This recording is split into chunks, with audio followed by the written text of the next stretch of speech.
Good afternoon. My name is Sergeant First Class Tyler Davin from the state of Iowa.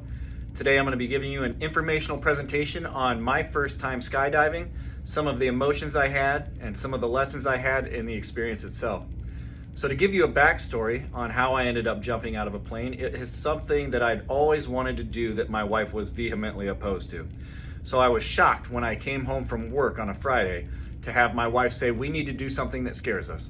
We need to jump out of an airplane." I was not mentally prepared for this suggestion whatsoever. So I made every objection on the spot that I could. We have a kid and no babysitter. My mom said she'll watch him. It's probably really expensive. I'll pay for it. They're probably booked for the season. Well, I'll call them. And as fate would have it, they had a slot open at 8 o'clock the next morning. To give you an idea of what I go through when I'm scared or nervous, I don't eat, I don't sleep. I can't force myself to do either of those things because I can't push through the nerves. So leading up to the drive out there, thought I was going to throw up. Signing the paperwork, thought I was going to throw up. You would think that you would sign more places to join the military for 8 years than to jump from a plane once. Not the case. You will sign far more times to jump out of a plane once than you will to join the military for 8 years. So leading up to it, felt I was going to throw up in the hangar. Getting in the plane, thought I was going to throw up.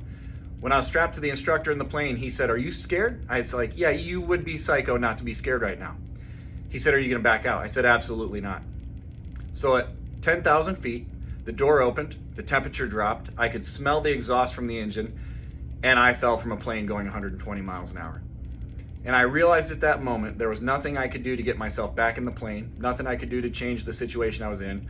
All I could do was enjoy it. And I did. And when I got to the ground, I fell in love with skydiving. 2 weeks later, I spent $5,000 on a parachute, and my wife hated every time I went and jumped. But what I learned from that event is you may be scared to do something. You may be so nervous that you don't want to do it. But if you can just face your fears and jump out the door, some of the greatest experiences you have are on the other side. Thank you.